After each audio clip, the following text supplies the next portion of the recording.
Hello students, आज class 12 relation function से एक थोड़ा सा डिफरेंट सा क्वेश्चन लिया है। चलिए देखते हैं क्या करना है। A function f such that, भाई ये है आपका डोमेन, ये है आपका कोडोमेन। डोमेन कहां से कहां लाई करता है? -4 से 4। और कोडोमेन कहां से लाई कर रहा है? 0 से 4। ध्यान रखना, ये हमेशा कोडोमेन होता है बेटा। जो आप वैल्यू निकाल के लाओगे ना y की, वो रेंज होगा जो इसको मैच करनी चाहिए, तभी फंक्शन ऑन टू कहलाता है। Is given by the function, function दिया हुआ है। Show that f is an onto function but not 1 1। Okay, onto prove करना है, 1 1 नहीं करना। और फिर find all possible values of a for which f of a equal to √7। ये बात का पार्ट है। सबसे पहले फंक्शन को 1 1 देखते हैं प्रूव होगा या नहीं। तो फॉर 1 1 नियम क्या है? fx is equal to fy लेकर चलिए, ओनली सिर्फ x is equal to y final answer में आना चाहिए, तो फंक्शन 1 1 हो जाएगा। साथ में कुछ और भी आ गया तो भाई मना करना पड़ेगा। एक छोटा सा एग्जांपल देकर, तो चलिए fx क्या दिया है हमें दिया है √16 - x²। तो fy कहां से लाएं? तो क्वेश्चन के x को y से रिप्लेस कर दीजिए। ये हो गया 16 - y²। अब दोनों साइड रूट लग रहा है, स्क्वायरिंग ऑन बोथ साइड्स करो, रूट चला गया। तो लिखिए स्क्वायरिंग ऑन बोथ साइड्स, तो आपका रूट चला गया अगले स्टेप पर। अब चेक करो, क्या 16 से 16 कैंसिल आउट हो रहा है? बिल्कुल हो रहा है। तो माइनस का x² इक्वल टू माइनस का y²। अगले स्टेप पे दोनों साइड से माइनस भी चला गया। तो याद रखो, x² इक्वल टू y² को अगले स्टेप पे क्या लिख सकते हो? ध्यान रखना, इसे सिर्फ और सिर्फ x is equal to y लिख सकते हो, प्लस माइनस वाला। ध्यान रखिएगा, x is equal to plus minus y। अब चेक करो, x is equal to y के बराबर भी है और x is equal to minus y के बराबर भी है। मैंने आपसे कहा था कि सिर्फ और सिर्फ x इक्वल टू y आनी चाहिए, और अगर वो किसी और के बराबर भी आ रहा है तो छोटा सा एग्जांपल ले लेते हैं। चलो जी, x इक्वल टू 2 पुट करते हैं। तो यहां से y कितना आ गया? भाई यहां तो y 2 आ गया। लेकिन अगर मैंने यहां x इक्वल टू 2 पुट किया तो बेटा y की वैल्यू तो -2 भी आ जाएगी इधर। तो ये क्या शो करता है? जरा देखो लॉजिकली कैसे मना करना है क्वेश्चन अपने का। ये आपका x, ये आपका y, function x goes to y जा रहा है। x इज इक्वल टू 2 के लिए आपके पास y इज इक्वल टू 2 भी है और y इज इक्वल टू -2 भी है। 1 1 कहता है x की हर एक वैल्यू के लिए कोडोमेन में एक यूनिक इमेज होनी चाहिए। हमारा आंसर क्या आया कि x इज इक्वल टू 2 के लिए y इक्वल टू 2 भी है और y इक्वल टू -2 भी है। मतलब x इक्वल टू 2 के पास दो इमेज हैं उसके कोडोमेन में, जो कि 1 1 के लिए पॉसिबल नहीं है।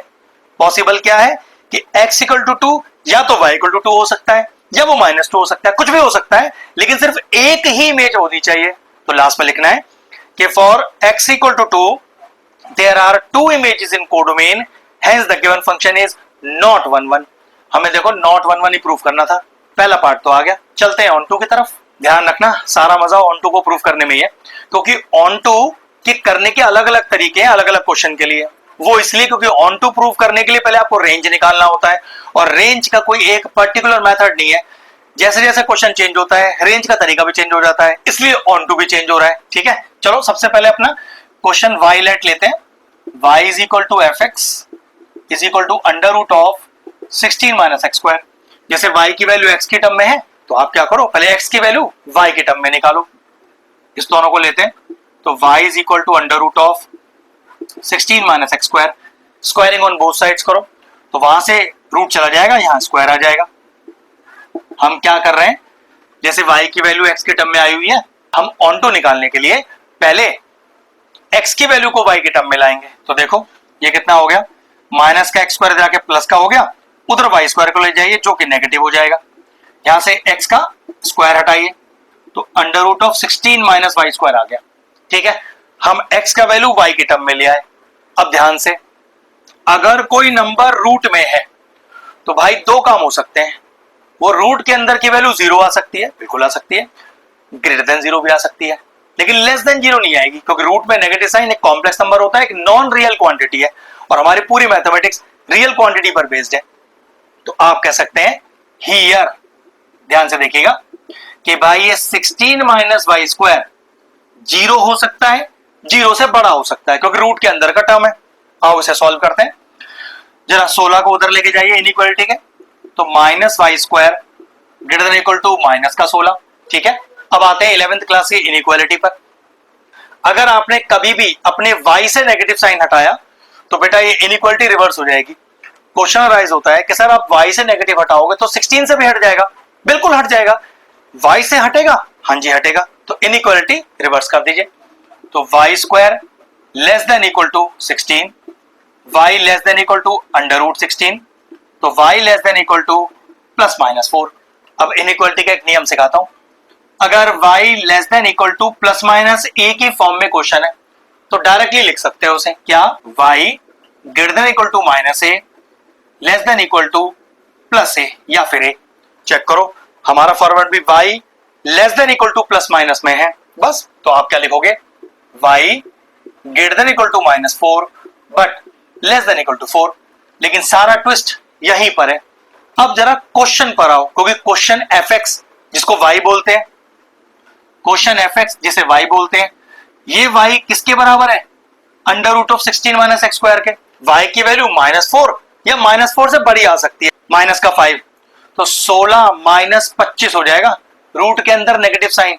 तो दिस शोज दैट कि भैया ये जो y रूट के अंदर है ये कभी नेगेटिव नहीं हो पाएगा। तो आप लिखोगे इसको इक्वेशन 1 मानो बेटा, जो क्वेश्चन है अपना, और लिखोगे from equation 1 y can not be negative. फिर समझ लो क्यों भाई, y रूट के अंदर है ना, तो हमने तो आपको शुरू में सिखाया कि रूट के अंदर नेगेटिव साइन नहीं आ सकता। अगर y की वैल्यू रूट के अंदर है तो y भाई कभी नेगेटिव तो हो नहीं सकता, क्योंकि हमारी जो रेंज आई थी वो तो -4 से आई थी। तो पक्की बात है ना -4 आएगा, ना -3, ना -2, ना -1, तो क्या आएगा, 0 आएगा। क्योंकि 0 तो भाई आ सकता है, 0 तो एक रियल क्वांटिटी होती है। तो लिखेंगे since here y can not be negative, तो y का रेंज कहां से कहां तक आ गया, 0 से और 4 तक। ध्यान रखना बेटा, आपकी जो ये रेंज आई है आपको पहले से गिवन क्वेश्चन से कंपेयर करना है, फिर आपको बताना है कि मेरा रेंज 0 से 4 के बीच में है। तो मैंने लिखा range is equal to close bracket के साथ 0 to 4, क्योंकि देखो इक्वल टू लग रहा है ना यहां पर। अब कोडोमेन चेक करो भाई, ये रहा आपका कोडोमेन। चेक करो कोडोमेन भी किसके बराबर है, कोडोमेन बराबर है फिर से 0 to 4। तो ऐसा कह सकते हैं कि आपका रेंज और आपका कोडोमेन मैच हो गया है, बिल्कुल मैच हो गया है। अगर कोडोमेन रेंज मैच हो जाए तो yes the given function is onto. तो आपने लिखा कि since codomain is equal to range hence the given function is onto. तो फंक्शन नॉट 1 1 प्रूव हो गया, ऑन टू प्रूव हो गया। अब क्वेश्चन में कह रहा है भाई ए की सारी वैल्यूज निकाल दो। देखो अभी निकालते हैं। सबसे पहले क्या करो, अपना फंक्शन लिखो fx जो कि है 16 माइनस एक्स स्क्वायर। हमें f ऑफ a चाहिए। जैसे fy के लिए हमने x की वैल्यू y से रिप्लेस करी थी, x को y से रिप्लेस किया था, ऐसे इस बार क्या करें, x को a से रिप्लेस कर दीजिए। तो f of a is equal to under root of 16 minus a square. लेकिन उस f ऑफ a की वैल्यू तो √7 ही दी हुई है, तो पूरे f ऑफ a को √7 पुट कर दीजिए। अब क्या करें, squaring on both sides, root चला जाएगा, कितना आएगा 7 is equal to 16 minus a square. Minus का a स्क्वायर इधर आके पॉजिटिव हो गया, 7 उधर चला गया माइनस में। a square is equal to 9, a is equal to under root of 9 that is equal to +-3। Question क्या कह रहा है, find all possible values of a।